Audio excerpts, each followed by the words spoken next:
Everybody have a seat. You guys have been through this before. You know what to do. Sit down. So there's an old saying, you can't win all the time. Except this team seems to consistently want to bust that cliche. Ladies and gentlemen, for the fourth year in a row, give it up for the NCAA champion UConn Huskies.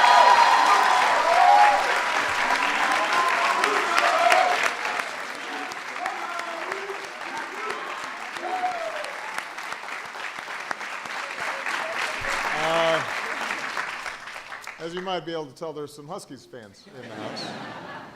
Almost the entire congressional delegation from Connecticut, Mr. Larry McHugh, chairman of the University of Connecticut Board of Trustees, David Benedict, the University of Connecticut's athletic director. When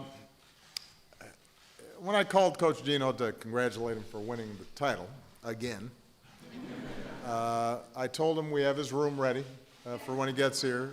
It's a small room with a cot. He doesn't get the Lincoln bedroom, but he does seem to spend an awful lot of time here. As it turns out, the Huskies are generous hosts as well.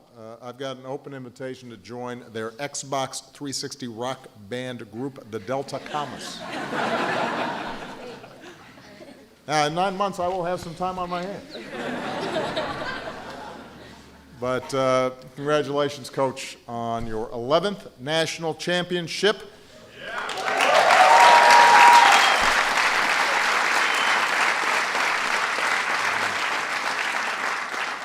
What an extraordinary record. He's now broken the record set by the legendary John Wooden for the most championships by a head coach in Division I sports. And this season, the Huskies broke another NCAA record. They won the most consecutive national championships by one team. Coach Ariyama's players will tell you he is one of the foremost experts on tough love. I'm pretty good at that too. You can ask Malia and Sasha, but to an entire generation of athletes and young women, he has been a lifelong teacher and friend, and all of us, even Huskies rivals, are going to be cheering him on when he takes Team USA to the women's basketball gold medal in the Olympics this year. Bring home the gold.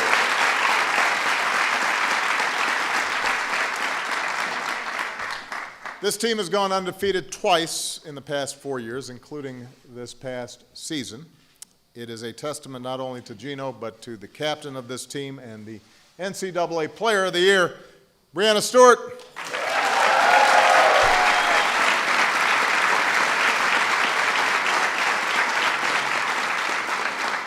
When she was a freshman, Breanna said she came to UConn to win 4 championships. And I'm sure Coach was thinking, don't put so much pressure on yourself. But if you got it, if you can bag it up, then you're not being cocky, you're just being accurate. And this team embraced her challenge. Breanna and her fellow seniors, Morgan Tuck and Mariah Jefferson, led the team by making sure everybody else knew what was expected of them.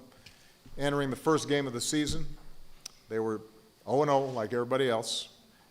They were playing on the road. Some of their best players had graduated, and expectations were high. But they quickly put any uncertainty to rest, blowing out Ohio State by 44 points. They'd win the rest of their games by an average of almost 40 points. Tough defense won the championship rematch against Notre Dame.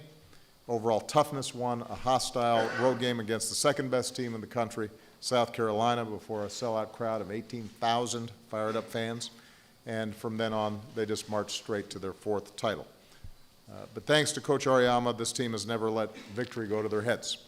They are academic all-stars. Over half the team has a GPA of 3.0 or higher.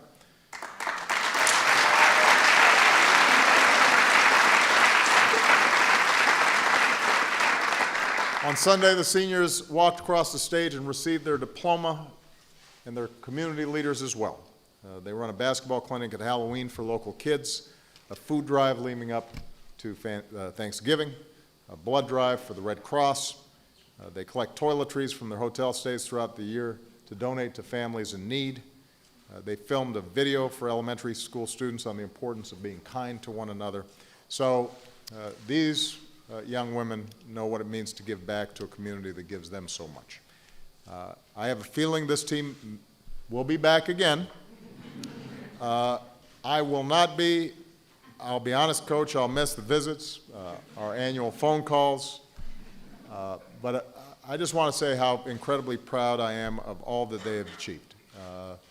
These women have broken so many records. We don't have time to run through all of them, but throughout they've done it with grace and good humor and good sportsmanship and an outlook that serves as an example for young athletes, boys and girls, to look up to. Their triumphs are an example of the way that sports can bring an incredible sense of competitive fire, but also teamwork and cooperation, discipline and hard work to a young person's life. They're going to continue to be great athletes. They're going to continue to be great role models. I told them earlier that one of the things this program has done is that each year it has set a high bar for excellence, and each year you see the women's game getting better and better and better, and giving all the other teams around the country a mark to shoot for. And that is good not just for young women who can see an example of extraordinary athletic accomplishment that they can shoot for, but it's good for the boys too, because maybe the boys get a sense that they can't mess with the girls, because the girls knows what it means to be great athletes and great competitors. So we could not be prouder of them, couldn't be prouder of the coach, couldn't be prouder of the program. Congratulations, national champions, the UConn Huskies.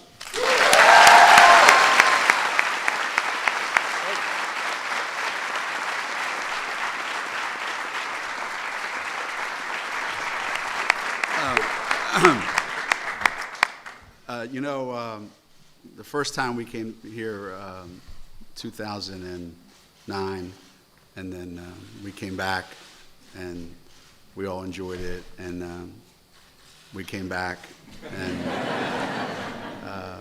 I remember saying to President Obama, I said, your fourth year is coming up, and I said, I don't know, what the future holds. I said, I know we're going to be back.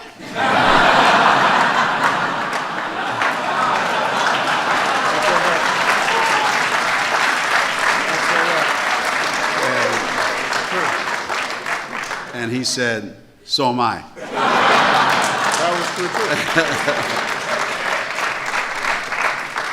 too. So, taking that, I was hoping that we could get the rest of the NCAA, after 4 years of Stewie and Mariah and Mo, we could, just have a vote and see if we could have them for another 4 years. And unfortunately, it doesn't work that way.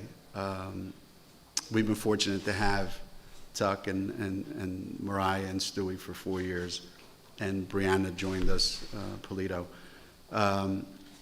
They've done something that is pretty incredible, in the sense that every other player that goes to college for the rest of the time that they play basketball can never top what they've done. Somebody can tie them. Somebody can do exactly what they've done. But they go to bed at night, every night, knowing that no one in the history of basketball has ever done what they've done, and no one will ever be able to do more than they've done. And that's something that we all can be really proud of.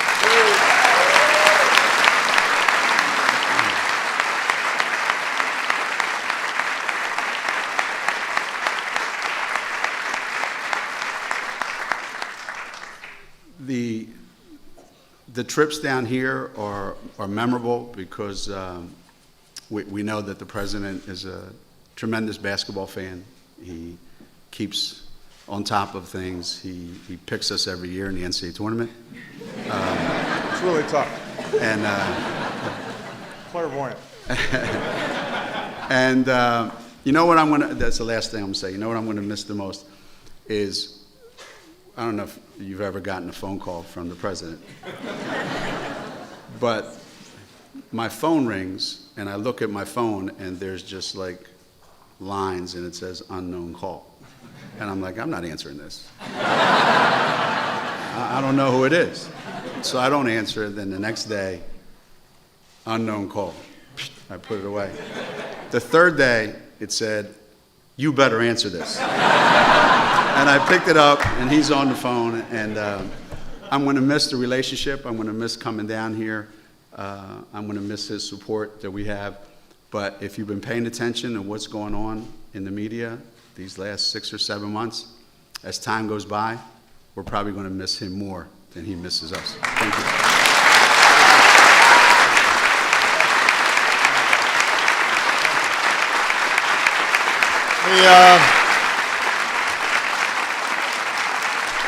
Thank you. That's very nice. Thank you. Thank you. That's very nice. Thank you. Thank you. That's very kind. Thank you.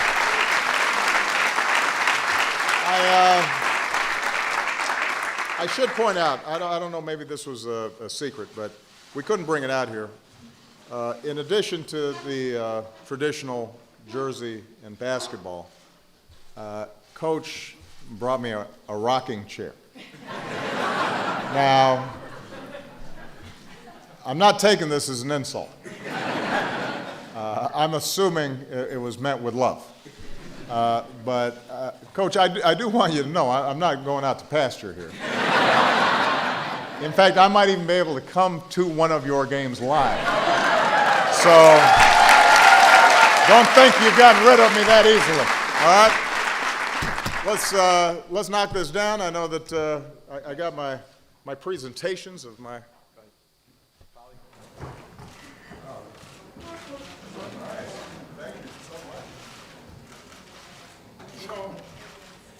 I was about to